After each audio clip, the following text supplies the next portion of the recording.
Cinema കഥയിലേക്ക് എല്ലാവർക്കും സ്വാഗതം. ബോബൻ കുഞ്ചാക്കോ സംവിധാനം ചെയ്ത് 1981 പുറത്തിറങ്ങിയ മലയാള ചലച്ചിത്രമായ സഞ്ചാരി എന്ന് പറഞ്ഞ സിനിമയെ കുറിച്ചിട്ടാണ് നമ്മൾ ഇന്നോടെ സംസാരിക്കാൻ പോകുന്നത്. ചിത്രത്തിലെ പ്രധാന അഭിനേതാക്കൾ പ്രേം നസീർ, ജയൻ, തിക്കുറിശി, സുകുമാരി, ഉണ്ണിമേരി, ജഗതി ശ്രീകുമാർ, SP പിള്ള, ശാന്തകുമാരി മുതലായവരാണ്. കഥ ശാരംഗപാണിയാണ്. ഗാനങ്ങൾ യൂസഫ് അലി കേച്ചേരിയുടേത്. ഈണം പകർന്നത് നമ്മുടെ ഗാനഗന്ധർവൻ യേശുദാസുമാണ്. നമുക്ക് സിനിമയുടെ ചെറിയൊരു കഥാസംഗ്രഹത്തിലേക്ക് ആദ്യം വലിയൊരു ബംഗ്ലാവാണ് കാണിക്കുന്നത്. തിക്കുറിശിയുടെ ബംഗ്ലാവാണ്. ഈ സിനിമയിലെ തിക്കുറിശിയുടെ കഥാപാത്രത്തിന്റെ പേര് സുന്ദരേശൻ എന്ന്. അപ്പോ സുന്ദരേശന്റെ വീട്ടിൽ ഭഗവാന്റെ ഫോട്ടോ ഉറപ്പിക്കുന്ന ഒരു ഭാഗമായിട്ടാണ് കാണിക്കുന്നത്. അപ്പൊ അവിടെ ഇത്രയും മതിയോ ശങ്കര എന്ന് ചോദിക്കുന്നുണ്ട്. അപ്പൊ ബഹദൂർ പറയുന്നുണ്ട് മഹാലക്ഷ്മിയുടെ ഫോട്ടോയും കൂടി എടുത്തോണ്ട് ഈ ഒരു ഫോട്ടോയും കൂടി വെക്കൂ, ഇപ്പോ സ്ത്രീ ശാക്തീകരണത്തിന്റെ കാരണമല്ലേ എന്നും കൂടി ചോദിച്ചുകൊണ്ട് അങ്ങനെ ഒരു ഫോട്ടോ അവിടെ കൊടുക്കുന്നു. സുന്ദരേശൻ ഭാര്യയായിട്ടുള്ള സൗദാമിനിയോട് ചോദിക്കുകയാണ്, ആങ്ങളമാരെ ഇങ്ങോട്ട് ക്ഷണിച്ചിട്ടില്ലേ എന്നൊക്കെ ചോദിക്കുന്നു എന്ന് പറയുന്നു. അപ്പൊ ആങ്ങളമാരായിട്ട് GK പിള്ള, N ഗോവിന്ദൻകുട്ടി ഇവരാണ് അഭിനയിക്കുന്നത്. അതില്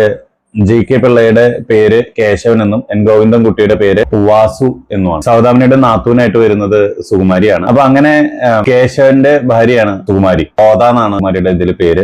നല്ല രസമുള്ള ഒരു ക്യാരക്ടറാണ്. സിനിമയിലെ ഏറ്റവും പ്രധാനപ്പെട്ട ഒരു ക്യാരക്ടറും കൂടിയാണ് സുകുമാരി ചേച്ചിയുടെ. അപ്പൊ അവരെ ഇങ്ങോട്ട് ക്ഷണിക്കുന്നു. അവരുടെ കുട്ടികൾ വരുന്നു. അത് നമ്മുടെ സുകുമാരിയുടെയും ഈ N ഗോവിന്ദൻകുട്ടിയുടെയും ഒക്കെ കുട്ടികൾ അങ്ങോട്ട് വരുന്നു. ഭാർഗവൻ എന്നും ശേഖരൻ എന്നാണ് ആ കുട്ടികളുടെ പേര്. അതേപോലെ തന്നെ നമ്മുടെ തിക്കുറിശിയുടെ മക്കൾ അവിടെയുണ്ട്. സുമേഷ്, സുരേഷ്, സുമം എന്നാണ് ആ 3 കുട്ടികളുടെ പേര്. അപ്പൊ അങ്ങനെ അവരവിടെ വരുന്നു. അവിടുത്തെ അതായത് സുകുമാരിയുടെ ചില കുട്ടികൾ കാണിക്കുന്നത് കണ്ടിട്ട് ഇവിടെ ഒരു ചെറിയൊരു കളിയാക്കൽ പോലുള്ള സീനുകളൊക്കെ ഉണ്ട്. കാരണം ഇവർ വളരെ താഴെയുള്ളവരാണ്. പക്ഷെ അതേ സമയത്ത് തന്നെ സുകുമാരിക്ക് ഇവരുടെ വളർച്ചയിൽ, അതായത് സൗദാമിനിയുടെ വളർച്ചയിൽ ഒക്കെ ഭയങ്കര അസൂയുള്ള കൂട്ടത്തിലുമാണ്. തിക്കുറിശിയുടെയും സൗദാമിനിയുടെ ഒക്കെ വളർച്ചയിൽ വളരെ അസൂയുള്ള കൂട്ടത്തിലുമാണ് സുകുമാരിയുടെ ക്യാരക്ടർ. അപ്പൊ എങ്ങനെയെങ്കിലും അതേ സമയത്ത് തന്നെ തിക്കുറിശി പറയുന്നുണ്ട്, നിങ്ങളുടെ മക്കളെ ഗോവിന്ദൻകുട്ടിയോടും നമ്മുടെ GK പിള്ളയുടെ ക്യാരക്ടറിനോടൊക്കെ പറയുന്നുണ്ട്, നിങ്ങൾ എന്റെ അളിയന്മാരാണെന്ന് പറയാൻ ശരിക്കും നാണക്കേടാവുന്നു. നിങ്ങൾ ഇങ്ങനെ കള്ളും കുടിച്ച് പകിടയും കളിച്ച് നടന്നാൽ പോരാ എന്നുള്ള കാര്യങ്ങളൊക്കെ പറയുന്നു. അപ്പൊ N ഗോവിന്ദൻകുട്ടി പറയുന്നുണ്ട്, എല്ലാവർക്കും ഇതൊക്കെ പറയാൻ വളരെ സുഖമാണ് എന്നുള്ളതൊക്കെ പറയുന്നുണ്ട്. കാര്യത്തോടെ അടുക്കുമ്പോഴേ കാര്യങ്ങളുടെ ബുദ്ധിമുട്ട് അറിയുള്ളൂ എന്നൊക്കെ പറയുന്നു. അപ്പൊ അങ്ങനെ ഒരു ചെറിയൊരു ടോക്ക് അങ്ങനെ ഇങ്ങനെയൊക്കെ പോകുന്നു. അതിനിടയിൽ നമ്മുടെ ആങ്ങളമാർക്ക് സൗദാമിനി ഒരു 2000 രൂപ എടുത്തു കൊടുക്കുന്നു. ഏട്ടൻ അറിയണ്ട എന്നൊക്കെ പറഞ്ഞിട്ട് എടുത്തു കൊടുക്കുന്നു. നമ്മുടെ സുകുമാരിയുടെ അവിടുത്തെ കുട്ടികളുണ്ടല്ലോ, നമ്മുടെ ശേഖരനും ഭാർഗവനും പാടെ കൂടിയിട്ട് പഴമൊക്കെ കട്ടെടുക്കുന്ന കാണുമ്പോൾ ബഹദൂർ ഒന്ന് കയ്യിലേക്ക് അടിക്കുകയൊക്കെ ചെയ്യുന്നുണ്ട്. അപ്പൊ ഇങ്ങനെ ചോദിക്കുന്നുണ്ട്, വേലക്കാരൻ എത്ര സാമർഥ്യമോ എന്നുള്ളതൊക്കെ ചോദിച്ചിട്ട് അവിടെ ഒരു ഗംഭീര വഴക്ക് നടക്കുന്നു. അപ്പൊ തിക്കുറിശി ഇതിനിടയിൽ പറയുന്നുണ്ട്, ശങ്കരൻ എന്ന് പറയുന്നത് ഇവിടുത്തെ വേലക്കാരനല്ല, ഞങ്ങളുടെ എല്ലാമാണ് എന്നുള്ളതാണ് തിക്കുറിശി പറഞ്ഞിട്ടുള്ളത്. അപ്പൊ ഈ വഴക്കുകൾ ഇവിടെ നടക്കുന്നതിനിടയിൽ പഴത്തൊല്ലിയിൽ ചവിട്ടിയിട്ട് നമ്മുടെ സൗദാമിനി കോണിപ്പിടിയുടെ അവിടെ നിന്ന് താഴത്തേക്ക് ഉരുണ്ട് പറഞ്ഞു വീഴുകയും അവര് സീരിയസ് ആയിട്ട് ഹോസ്പിറ്റലിൽ അഡ്മിറ്റ് ചെയ്യുകയും ചെയ്യാണ്. ആ സമയത്ത് ജീവൻ രക്ഷപ്പെടുകയും അതേപോലെ തന്നെ ഓർമ്മ നഷ്ടപ്പെടുകയും ചെയ്യും. അപ്പൊ അങ്ങനെ ഇരിക്കുമ്പോൾ നമ്മുടെ അളിയന്മാരുണ്ടല്ലോ, അതായത് സൗദാമിനിയുടെ ആങ്ങളമാരെ കൂടിയിട്ട് ഒരു ചെറിയൊരു പ്ലാൻ ചെയ്യാണ്. കാരണം സ്വത്തുക്കൾ തട്ടിയെടുക്കാൻ വേണ്ടിയിട്ട് ചെറിയൊരു പ്ലാൻ ചെയ്യാണ്. അങ്ങനെ N ഗോവിന്ദൻകുട്ടിയുടെ ക്യാരക്ടർ ഉണ്ടല്ലോ, വാസുവിനെ കൊണ്ട് നേരെ തിക്കുറിശിയെ ഒന്ന് കെട്ടിത്തോക്കി. അപ്പോ സൗദാമിനിക്ക് സുഖമില്ലതാണ്. അതിനുശേഷം കുറച്ച് കഴിഞ്ഞത് സുകുമാരി കുറച്ചും കൂടി ഒരു കുബുദ്ധി പ്രയോഗിക്കും. സുകുമാരിയെ വേറെ അഡ്രസ്സും പേരും കൊടുത്തിട്ട് ഒരു വൈദ്യരുടെ അടുത്ത് കൊണ്ടാക്കണം, ഒരു ആയുർവേദ ഹോസ്പിറ്റലിൽ കൊണ്ടാക്കണം. അപ്പൊ അവിടെ വെച്ചിട്ട് KP ഉമ്മറിന്റെ കഥാപാത്രത്തെ കാണിക്കുന്നുണ്ട്. അതിഗംഭീരമായിട്ടുള്ള പെർഫോമൻസ് ആണ് KP ഉമ്മറിന്റെ. എനിക്ക് ഈ സിനിമയിലെ ഏറ്റവും കൂടുതൽ ഇഷ്ടപ്പെട്ടിട്ടുള്ള ഒരു പെർഫോമൻസ് KP ഉമ്മറിന്റെയും കൂടിയാണ്. അപ്പൊ KP ഉമ്മർ മുഹമ്മദ് കാക്ക എന്നുള്ള ഒരു പേരിലാണ് നിൽക്കുന്നത്. അപ്പൊ മുഹമ്മദ് കാക്ക ഇവിടെ ഇടയ്ക്കിടയ്ക്ക് ചികിത്സയ്ക്ക് വരുന്നതെന്ന് വെച്ചാൽ ഇടയ്ക്കിടയ്ക്ക് ഇദ്ദേഹത്തിന് മറവി വരും. അപ്പൊ ആ മറവിയുടെ ട്രീറ്റ്മെന്റിന് വേണ്ടിയിട്ടാണ് വരുന്നത്. അപ്പൊ ഇതിനിടയിൽ ആ വൈദ്യർക്ക് മനസ്സിലാവും സൗദാമിനിയെ പറഞ്ഞുവിടാൻ പോവാണെന്ന് പറയുമ്പോൾ മുഹമ്മദ് പറയാണ്, അതിന്റെ ആവശ്യമില്ല, എല്ലാ പൈസകളും ഞാൻ എടുത്തോളാം, ഈ ഒരു സ്ത്രീ വെറുതെ നടു റോഡിലേക്ക് ഇറങ്ങിയിട്ട് ഭ്രാന്തിയാവേണ്ട കാര്യമില്ലല്ലോ എന്ന് പറഞ്ഞിട്ട് അതിന്റെ ഉത്തരവാദിത്തം ഉമ്മർ ഏറ്റെടുക്കുകയും ഉമ്മറെ ഡിസ്ചാർജ് ചെയ്യുന്ന സമയത്ത് ഇവരെയും പറഞ്ഞുവിടുക. ഇതിനിടയിൽ വേറൊരു കാര്യം കൂടി സംഭവിക്കുന്നുണ്ട്. കുട്ടികളെ വളരെയധികം പീഡിപ്പിക്കുന്നുണ്ട് നമ്മുടെ സുകുമാരി. ഇവരുടെ കുട്ടികളെ, അതായത് തിക്കുറിശിയുടെയും സൗദാമിനിയുടെയും കുട്ടികളെ സുകുമാരിയുടെ കോത എന്ന് പറയുന്ന ക്യാരക്ടർ വല്ലാതെ പീഡിപ്പിക്കും. ഇതൊന്നും കണ്ട് സഹിക്കാൻ വയ്യാണ്ട് ശങ്കരൻ നമ്മുടെ അവിടുത്തെ സ്വർണം, അതായത് തിക്കുറിശിയുടെയും ഒക്കെ സ്വർണം തന്നെ എടുത്താൽ ഇവർക്ക് അവകാശപ്പെട്ട സ്വർണ്ണങ്ങളും പണങ്ങളൊക്കെ ഒരു പെട്ടിയിലാക്കിയിട്ട് ഇവരെയും കൊണ്ട് പുറത്തേക്ക് ഇറങ്ങുന്ന സമയത്ത് പെട്ടെന്ന് നമ്മുടെ GK പിള്ളയുടെ ക്യാരക്ടർ ഇവരെ പിടിക്കുകയൊക്കെ ചെയ്യും. അപ്പൊ അവിടെ വെച്ചിട്ട് ചെറിയൊരു കശവിശയൊക്കെ ഉണ്ട്. അപ്പൊ ആ കശവിശയില് N ഗോവിന്ദൻകുട്ടിയുടെ ക്യാരക്ടർ, അതായത് വാസു ഓടി വരുന്നു, ഇങ്ങോട്ടും തല്ല് മുറുകുന്നു. അപ്പൊ ഇതിനിടയിൽ തല്ല് മുറുകുന്ന സമയത്ത് ബഹദൂർ എന്താ വെച്ചാൽ ബഹദൂറിന്റെ കത്തിയെടുത്ത് നിൽക്കുന്ന സമയത്ത് GK പിള്ള ഈ ബഹദൂറിന്റെ പിന്നിൽ N ഗോവിന്ദൻകുട്ടി ഇങ്ങനെ പിടിച്ചിരിക്കുകയാണ്. അപ്പൊ ഫ്രണ്ടിൽ നിന്നിട്ട് GK പിള്ള അങ്ങനെ ബഹദൂറിന്റെ തന്നെ കത്തിയാണ്. അപ്പൊ അത് വെച്ചിട്ട് ഇങ്ങനെ കുത്തുന്ന സമയത്ത് ബഹദൂർ ഒന്ന് കുനിഞ്ഞു കൊടുക്കുമ്പോൾ എൻ ഗോവിന്ദൻകുട്ടിയുടെ മാറത്ത് വന്നിട്ട് കത്തി കൊള്ളുകയാണ്. അങ്ങനെ ഗോവിന്ദൻകുട്ടിയുടെ വാസു എന്ന് പറയുന്ന കഥാപാത്രം മരിക്കുന്നു. അപ്പൊ വാസു എന്ന കഥാപാത്രം മരിക്കുമ്പോൾ എന്ത് ചെയ്യുന്ന വെച്ച് കഴിഞ്ഞാല് ഈ വാസുവിനെ കൊന്നത് ബഹദൂർ ആണെന്ന് പറഞ്ഞുകൊണ്ട് പോലീസിനെ കൊണ്ട് അറസ്റ്റ് ചെയ്യിപ്പിക്കും. അപ്പൊ ഇതിനിടയിൽ കുട്ടികളെയും കൊണ്ട് ബഹദൂർ പുറത്തേക്ക് കടക്കുന്നു. ഈ നിധി, അതായത് ഈ സ്വർണത്തിനെ ഒരു ശ്മശാനത്തിലെ വലിയ കുരിശിന്റെ അടിയിൽ കുഴിച്ചിട്ടിട്ട് അങ്ങനെ പോകുമ്പോ ഈ രണ്ട് കുട്ടികളുണ്ട്, അതായത് സുമേഷും സുരേഷും, ഇവർ രണ്ടും രണ്ട് വഴിക്കായി പോകുന്നുണ്ട്. അതൊക്കെ കാണിക്കുന്നുണ്ട്.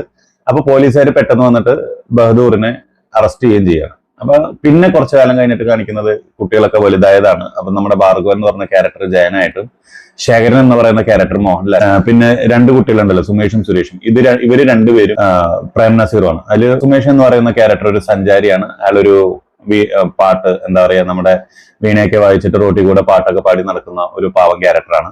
മറ്റൊരു ക്യാരക്ടർ സുരേഷ് എന്ന് പറയുന്ന സൈക്കിൾ യജ്ഞം നടത്തിക്കൊണ്ടിരിക്കുന്ന ഒരാളാണ്. ആളുടെ അളിയനായിട്ട് നമ്മുടെ ജഗദീഷ് ശ്രീകുമാർ ഉണ്ട്, മണി എന്ന് പറയുന്ന ഒരു ക്യാരക്ടറാണ്. അപ്പൊ അങ്ങനെ ഇരിക്കുമ്പോൾ സൈക്കിൾ യജ്ഞത്തിന്റെ ഇടയില് നമ്മുടെ സുരേഷിന്റെ ഭാര്യ, അതായത് നമ്മുടെ ജഗതിയുടെ പെങ്ങള് പ്രഗ്നന്റ് ആണ്. അപ്പൊ ആ പ്രഗ്നന്റ് പൂർണ്ണ ഗർഭിണിയായിട്ടിരിക്കുന്ന സമയത്ത് ഹോസ്പിറ്റലിലേക്ക് വരികയാണ്. അപ്പൊ അവിടുത്തെ ഡോക്ടർ നമ്മുടെ മോഹൻലാലാണ്, ശേഖരൻ എന്ന് പറയുന്ന ക്യാരക്ടർ. അപ്പൊ അവിടെ വരുമ്പോൾ പൈസയ്ക്കാണ് പ്രാധാന്യം. അവിടെ ആലുമൂടന്റെ ഒരു ക്യാരക്ടറിനെ നമ്മുടെ ജി.കെ. പിള്ള അവിടെ കൊണ്ടുവരുന്നുണ്ട്. അപ്പൊ ആലുമൂടന് മോളുണ്ട്, ഉണ്ണിമേരിയാണ് മോളായിട്ട് അഭിനയിക്കുന്നത്. അസുമുഖി എന്നാണ് ആ കഥാപാത്രത്തിന്റെ പേര്. സുമുഖിയെ കൊണ്ട് നമ്മുടെ ഡോക്ടർ ശേഖരനെ വിവാഹം കഴിപ്പിക്കണം എന്നാണ് നമ്മുടെ ജി.കെ. പിള്ളയുടെയും ആലുമൂടന്റെയും ആഗ്രഹം. അപ്പൊ അവിടെ കുറച്ച് രംഗങ്ങളൊക്കെ അരങ്ങേറുന്നുണ്ട്. അപ്പൊ ഈ പൂർണ്ണ ഗർഭിണിയായിട്ടുള്ള ഒരു സ്ത്രീ അവിടെ നിൽക്കുന്നത് ജഗതി ഇടയ്ക്കിടയ്ക്ക് വിളിക്കുന്നുണ്ട്, സാർ ഇത് നോക്കണം. അപ്പൊ കുറെ ഡയലോഗ്സ് ഉണ്ട്, അങ്ങോട്ടും ഇങ്ങോട്ടൊക്കെ ഒരു ഡയലോഗ് ഉണ്ട്. ഒരു അഹങ്കാരപരമായിട്ടുള്ള പെരുമാറ്റമൊക്കെയാണ് ശേഖരൻ പറയുന്നത്. അപ്പൊ അതിന് ശേഷം ഈ സ്ത്രീയെ നോക്കുന്ന സമയത്ത് ഇപ്പൊ പ്രസംഗിക്കാനുള്ള സമയം നേട്ടിൽ പോയിട്ട് അടുത്ത ആഴ്ച വരും എന്ന് പറഞ്ഞിട്ട് പറഞ്ഞേക്കുന്നു. അങ്ങനെ തിരിച്ചു പോകുന്നേക്ക് വീണ്ടും പെട്ടെന്ന് പേറ്റുനോവ് വരികയാണ്. അപ്പൊ പേറ്റുനോവ് വരുമ്പോൾ തിരിച്ച് വീണ്ടും ഹോസ്പിറ്റലിലേക്ക് കയറി വരുന്നു. അപ്പൊ പെട്ടെന്ന് കാഷ്വാലിറ്റിയിലേക്ക് കൊണ്ടുപോകാനായിട്ട് മോഹൻലാൽ പറയുന്നുണ്ട്. അപ്പൊ ശേഖരൻ പറയുന്നുണ്ട്. അപ്പൊ അത് കാഷ്വാലിറ്റിയുടെ അവിടെ പോകുമ്പോൾ ഈ അറ്റൻഡറും നേഴ്സും കിടന്നിട്ട് പഞ്ചാര അടിച്ചുകൊണ്ടിരിക്കുകയാണ്. അപ്പൊ ജഗതി ഇടയ്ക്കിടയ്ക്ക് ഇങ്ങനെ വിളിക്കുന്നുണ്ട്, ഇതൊന്ന് നോക്കൂ പറഞ്ഞിട്ട്. അവര് തികച്ചും നിരുത്തരവാദിത്വപരമായിട്ടാണ് പെരുമാറിയത്. അപ്പൊ ആ സമയത്ത് ഒന്ന് ഇരിക്കാൻ പോലും പറ്റാണ്ട് അവള് പെട്ടെന്ന് പേറ്റുനോ ഇത് കൂടിയിട്ട് മറിഞ്ഞു വീഴുക. അപ്പൊ അതില് കുട്ടി മരിക്കുകയാണ്. അപ്പൊ ഈ ഒരു വിഷമം നേരെ നമ്മുടെ ജഗതി നമ്മുടെ സുരേഷിന്റെ അടുത്ത് ചെന്ന് പറയുന്നു. സുരേഷ് പെട്ടെന്ന് ഭയങ്കര രോഷാകുലമായിട്ട് അവിടെ സൈക്കിളിൽ തന്നെ വന്ന് നമ്മുടെ ഹോസ്പിറ്റലിനുള്ളിൽ കൂടെ ഒക്കെ വന്നിട്ട് അവിടെ ഭയങ്കര ആക്ഷനും ചെറിയൊരു ആക്ഷൻ സീക്വൻസ് ഒക്കെ ഉണ്ട്. മോഹൻലാലിനൊക്കെ ചറപറാന്ന് പറഞ്ഞ അടിയൊക്കെ കിട്ടുന്നുണ്ട്. അപ്പൊ അങ്ങനെ ഇതൊക്കെ കഴിഞ്ഞിട്ട് മകൻ മരിച്ചു എന്ന് പറയുന്നു. പക്ഷെ അവിടെ ആ ആക്ഷൻ സീനിൽ പെട്ടെന്ന് പോലീസുകാരെ വിളിക്കുന്നു. പോലീസുകാർ വരുമ്പോഴത്തേക്കും സുരേഷ് വേറെ സൈക്കിളിൽ രക്ഷപ്പെടുക. അപ്പൊ അതിനിടയിൽ നമ്മുടെ സുമേഷും ഉണ്ണിമേരിനെ കാണുന്നു. അവിടെ ഈ ആലുമൂടന്റെ അച്ഛനുണ്ട്. അച്ഛനാള് പാവാണ്, ഇതിന് കാഴ്ച കുറവാണ്. അപ്പൊ എന്തെങ്കിലും ഒരു തരത്തില് എനിക്ക് കന്നഡ മേടിച്ചു തരാനൊക്കെ ആലുമൂടന്റെ അച്ഛൻ പറയുന്നു. അപ്പൊ ഇതൊന്നും നടക്കില്ല എന്ന് പറയുന്നു. അപ്പൊ ഒരാളൊരു പാട്ടുകാരനാണ്. അപ്പൊ 100 രൂപയ്ക്കുള്ളതെങ്കിലും എനിക്കൊന്ന് മേടിച്ചു തരാൻ ഒരു തരത്തിലും സമ്മതിക്കുന്നില്ല. എന്ന് അറ്റ്ലീസ്റ്റ് എന്റെ വയലിൻ കമ്പിയെങ്കിലും ഒന്ന് കെട്ടിത്തരാൻ പറയുന്നു, അതും സമ്മതിക്കുന്നില്ല. അപ്പൊ അങ്ങനെ ഒക്കെ ആയിട്ട് ഇങ്ങനെ നിൽക്കുകയാണ്. അപ്പൊ ആ സമയത്ത് ആലുമൂടൻ പുറത്തു വരിക്കുന്ന സമയത്ത് അതായത് നമ്മുടെ പ്രേം നസീർ, സുമേഷ് എന്ന് പറയുന്ന കഥാപാത്രത്തിന്റെ പാട്ട് ഇവര് രണ്ടുപേരും, ഉണ്ണിമേരിയും ഇയാളും ഈ അച്ഛനും നമ്മൾ കേൾക്കാറുണ്ട്. അപ്പൊ അങ്ങനെ അവിടെ വന്നിട്ട് കാര്യങ്ങളൊക്കെ പറയുന്നു. അപ്പൊ ആലുമൂടന്റെ അച്ഛൻ പറയാണ്, നീ പെട്ടെന്ന് പൊക്കോ, ഇനിയിപ്പോ മോൻ വന്ന് എനിക്ക് അവനെ ഭയങ്കര പേടിയാണ് എന്നൊക്കെ പറയുന്നു. പെട്ടെന്ന് പോരുന്നു. അതിൽ ഇവര് രണ്ടുപേരും തമ്മിൽ ഇഷ്ടത്തിലാണെന്നൊക്കെ ഉള്ളത് ആ സീനിൽ തന്നെ വ്യക്തമായിട്ട് കാണിക്കുന്നുണ്ട്. അങ്ങനെ പിന്നെ കഥകൾ ഇങ്ങനെ മുമ്പോട്ട് പോകണം. അപ്പൊ അതിനിടയിൽ പോലീസുകാര് സുരേഷ് ആണെന്ന് കരുതി സുമേഷിനെ അറസ്റ്റ് ചെയ്തിട്ട് ജയിലിൽ ചെല്ലുമ്പോഴാണ് അവിടെ നമ്മുടെ ബഹദൂറിന്റെ ക്യാരക്ടർ അവിടെ ഉണ്ട്. അപ്പോഴാണ് സുമേഷിന് കാര്യങ്ങൾ മനസ്സിലാവണം. അതിനിടയിൽ തന്നെ ഇപ്പുറത്തന്നെ ജയന്റെയും മറ്റേ സുമത്തിന്റെയും ക്യാരക്ടർ അവര് തമ്മിൽ അടുപ്പത്തിലുണ്ട്. അപ്പൊ അതിനിടയിൽ നമ്മുടെ മോഹൻലാലും ജി.കെ. പിള്ളയും കൂടിയിട്ട് ഇവരുടെ അടുത്തുനിന്ന് സ്വത്തുക്കളുടെ തർക്കങ്ങളൊക്കെ ഉണ്ട്. നല്ല മാസ സീൻസുകളൊക്കെ ഉണ്ട് ജയന്റെ ഇതിനിടയിൽ കേട്ടോ. നല്ല വർത്തമാനങ്ങളും മോഹൻലാലായിട്ടുള്ള ചെറിയൊരു ആക്ഷൻ, നല്ല രീതിയിലുള്ള ഒരു ആക്ഷനും ഒക്കെ ഇതിനകത്ത് നടക്കുന്നുണ്ട്. അതിനൊക്കെ ശേഷം ഒരു സുമത്തിന്റെ കാര്യങ്ങൾ പറഞ്ഞിട്ട് അങ്ങോട്ടും ഇങ്ങോട്ടൊക്കെ ഉള്ള ഒരു ചെറിയ പ്രശ്നങ്ങളുണ്ട്. അപ്പൊ അതിനുശേഷം ഒരു ചെറിയൊരു ട്രിക്ക് പ്രയോഗിക്കുന്നുണ്ട്. ആ ട്രിക്ക് നിങ്ങൾക്ക് കാണുമ്പോൾ മനസ്സിലാവും. അപ്പൊ അത് കഴിഞ്ഞിട്ട് അപ്പൊ മോഹൻലാൽ ജയനോട് ചോദിക്കാണ്, എന്റെ അച്ഛനെ കൊല്ലാൻ ശ്രമിച്ചവനെ നിനക്ക് ശരിയാക്കി തന്നൂടെ എന്നൊക്കെ ചോദിക്കുന്നുണ്ട്. അപ്പൊ ശരിയെന്നും പറഞ്ഞിട്ട് പോകുന്നു. അപ്പൊ കാര്യങ്ങളൊക്കെ മനസ്സിലാക്കിയിട്ട് പുറത്തിറങ്ങുന്ന പ്രേം നസീറിനെ വധിക്കാനായിട്ട് കഠാരയൊക്കെ പിടിച്ചിട്ട് ജയൻ നിൽക്കുന്ന പോലീസ് സ്റ്റേഷന് പുറകെ നിൽക്കുന്നൊക്കെ സീനുണ്ട്. അതിനുശേഷം കുറച്ച് രംഗങ്ങളുണ്ട്, നല്ല കോമഡി ആയിട്ടുള്ള കുറെ രംഗങ്ങൾ വേറെ ഉണ്ട് കേട്ടോ. അപ്പൊ അങ്ങനെ പുറത്ത് വരുന്നു. ഒരു പ്രത്യേക സാഹചര്യത്തിൽ ഇവർ 3 പേരും കൂടി കണ്ടുമുട്ടുന്ന അതിന് മനസ്സിലാവുന്നു ഇവരൊക്കെ ഏട്ടാനിയന്മാരൊക്കെ തന്നെയാണ് എന്നുള്ളത് മനസ്സിലാവും. അപ്പൊ നമ്മുടെ ജയനും കാര്യങ്ങൾ കുറെയൊക്കെ മനസ്സിലാവുന്നു. സുമതിയും കാര്യങ്ങളൊക്കെ മനസ്സിലാവുന്നു. അതിനിടയിൽ മോഹൻലാൽ സുമതിയെ ഒരുപാട് പീഡിപ്പിക്കുകയൊക്കെ ചെയ്യുന്നുണ്ട്. ചതിച്ച് നമ്മുടെ എന്താ പറയാ സ്വത്തുക്കൾ മുഴുവൻ മേടിക്കുകയൊക്കെ ചെയ്യുന്നുണ്ട്. അവളോട് ഒരു വിവാഹം കഴിച്ചോളാം എന്ന് പറയുന്ന വാഗ്ദാനമൊക്കെ കൊടുത്തിട്ട് മറ്റേ എഴുതി മേടിക്കുന്ന കാര്യങ്ങളൊക്കെ ഉണ്ട്. അതിനിടയിൽ ഉമ്മറും നമ്മുടെ നേരത്തെ സൗദാമിനിയും ഒക്കെ അവിടെ വന്ന് അവരുടെ ആ വീട്ടിൽ വന്ന് പോകുന്നുണ്ട്. പക്ഷെ അതൊക്കെ ഇവൾക്കൊരു ഭ്രാന്താണ് എന്നുള്ള രീതിയിൽ തന്നെയാണ് കാണിച്ചിരിക്കുന്നത്. അത് കഴിഞ്ഞ് കുറച്ച് കഴിയുമ്പോൾ പോലീസ് സ്റ്റേഷനിൽ വീണ്ടും ഒരു പോലീസ് സ്റ്റേഷന്റെ സീൻ കാണിക്കുന്നു. പോലീസ് സ്റ്റേഷന്റെ സീനിൽ ഉമ്മറും ഇവളും കൂടി വന്നിരിക്കുന്നു. ഇപ്പൊ ഇവളുടെ സൗദാമിനിയുടെ അസുഖമൊക്കെ ഭേദമായി. അപ്പൊ നിങ്ങൾ പെട്ടെന്ന് കാര്യങ്ങൾ പറയാണ്. അപ്പൊ പെട്ടെന്ന് പോലീസ് ഇൻസ്പെക്ടറിന് പരാതി എഴുതി തന്നുള്ളത്. ഇതിൽ പരാതി എഴുതേണ്ട കാര്യം എന്തായിരിക്കണം? നാട്ടുകാർ നമ്മളിപ്പോ ഇത്രയും കാര്യങ്ങൾ പറഞ്ഞിട്ടുള്ള സ്ഥിതിക്ക് നിങ്ങൾ അവിടെ വരെ ഒന്ന് ചെന്ന് അന്വേഷിക്കേണ്ടല്ലേ എന്നൊക്കെ ഉമ്മർ വളരെ നർമ്മരസമായിട്ടാണ് ചോദിക്കുന്നതൊക്കെ. അപ്പൊ അത് നിങ്ങൾ ആരാ എന്താന്നൊക്കെ ചോദിക്കുമ്പോഴത്തേക്കും ഇതെന്താ അങ്ങനെയെന്ന് പറഞ്ഞിട്ട് എന്തൊരു കൈ വെക്കാൻ പോകുന്ന പോലത്തെ എന്തൊരു സീൻ ഉണ്ട്. അപ്പൊ ആ ഒരു ഇത് വരുമ്പോഴത്തേക്കും മറ്റേ പോലീസുകാരൻ പെട്ടെന്ന് ഇവനെ അറസ്റ്റ് ചെയ്യാൻ പറയുമ്പോഴാണ് ഉമ്മർ ഒരു ID കാർഡ് കാണിക്കുകയാണ്. ഈ ID കാർഡ് കാണിക്കുമ്പോൾ മനസ്സിലാണ് ഉമ്മരും ഒരു പോലീസുകാരനാണ്.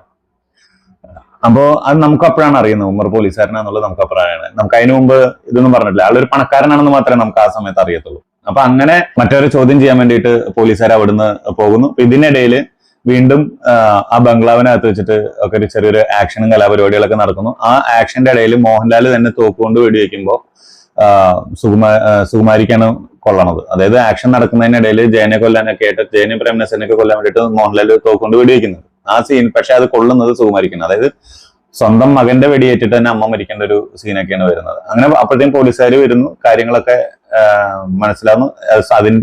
അവിടുത്തെ സ്വത്തുക്കൾ അതിന്റെ യഥാർത്ഥ അവകാശികൾക്ക് കിട്ടുന്നു.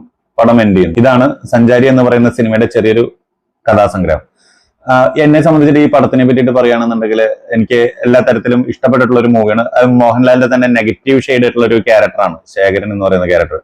അത് അദ്ദേഹം നല്ല വെടുപ്പായിട്ട് ചെയ്തിട്ടുണ്ട്. അതിൽ ജയനായിട്ടുള്ള ഒരു ആക്ഷൻ രംഗങ്ങളുണ്ട്. അത് കാണുമ്പോൾ തന്നെ ആ അദ്ദേഹത്തിന്റെ ടൈമിങ്ങും കാര്യങ്ങളൊക്കെ പെട്ടെന്ന് നമുക്ക് മനസ്സിലാവും. എന്തായാലും വളരെ നല്ല രസമുള്ള ഒരു മൂവി ആയിട്ടാണ് എനിക്ക് തോന്നുന്നത്. അത് 1981 ഇറങ്ങിയിരിക്കുന്നത്.